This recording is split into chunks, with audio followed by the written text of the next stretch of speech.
Sláva Isusu Christu, bratu, poďme na to. Dneška chrbet, rýchly tréning, 5 minútky dokopy. A dneška som zase vydumal daco nové, daco inakší. Takže prvý cvik je sahovanie kladky na úzko. Ale ako vidíš, kladku nemám, ale mám tam nastavený taký adapter, s ktorým robím predkopy, zakopy. Mám tam naloženo cez 54 kg. No a pomaličky to cahám ku bruchu. Tu som sa snažil ísť fakt do zlyhania, poriadne otvoriť lopatky. A lopatky sú počas celého cviku aj otvorené, čiže nestahujem ich k sebe. Tu naše vôbec nesnažím cvičiť stredek chrbta, ale ide mi tu len o bočné krídla. A tento cvik je na to parádny. Krásny stretching je tam. Takže bolo to bardzo dobre. Pochvaľujem sebe ten cvik, furt ho robím či v posílke alebo doma. Také stahovanie kladky je furt klasika, ktorá by mala byť v tréningu. Keď som dosiahol už toto zlyhanie, tak som zmenil adapter a lavičku som posunul kus nižej. A robil som s veľkým adapterom, no vlastne zo širokú tyčku. A teraz som to necáhal ku bruchu, ale ku hrudzi. A tým pádom vlastne plachty už tak nezabírajú, ale čo zabírá je vlastne ten stredný chrbet, vrchní alebo stredný trapez, lepšie povedané, medzilopatkové svaly a samozrejme kus i zadné delty. Čiže toto bola paradzina týž. Tu som sa snažil ísť čisto a všetko to fajne stisnúť dokopy. Čiže lopatky teraz boli v akcii a tu som sa snažil ísť týž do zlyhania. Lenže som zistil, že na druhý raz už sebe konečne musím kúpiť tzv. Haky, pretože keď robím tréning, kde cvičím chrbet, tam pred lakťami odejdu do 3 minút a už potom cvičím na úkor chrbta, pred lakťami odejdu a chrbet by ešte cahal, lenže pred lakťa palce už nebirujú. Dobre, takže toto 2 cviky by boli. Teraz tretí cvik, môj obľúbený, stahovanie protismerných kladkoch k sebe.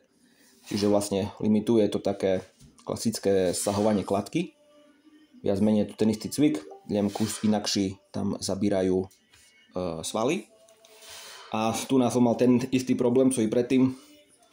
Tie palce už odešli a už som čul, že to není OK. Takže na druhý raz určite dajaké haky musím dokúpiť, že by to bolo lepšie. No a tretí cvik, štvrtý cvik, nebol ešte posledný. Dal som sebe rozsahovanie pružinoch, už som dlho to nerobil, tak som skúšal to porobiť, bolo to celkom fajn, aspoň predlaktia oddychli.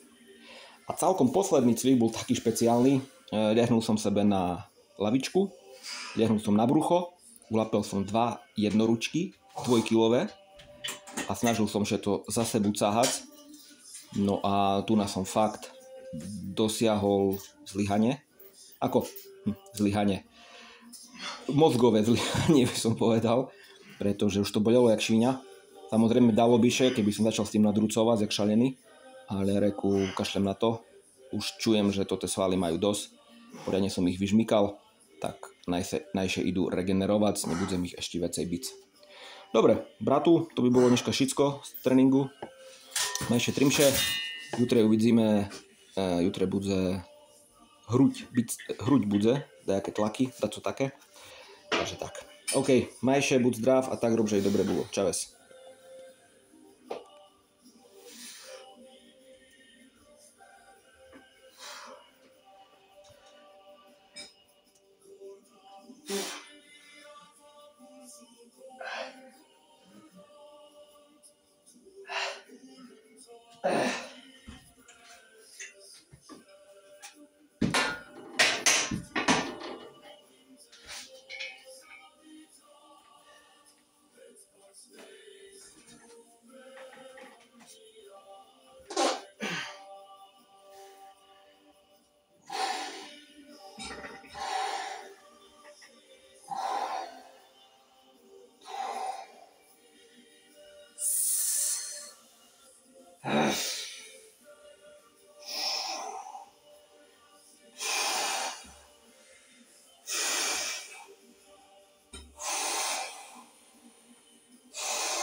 Ach.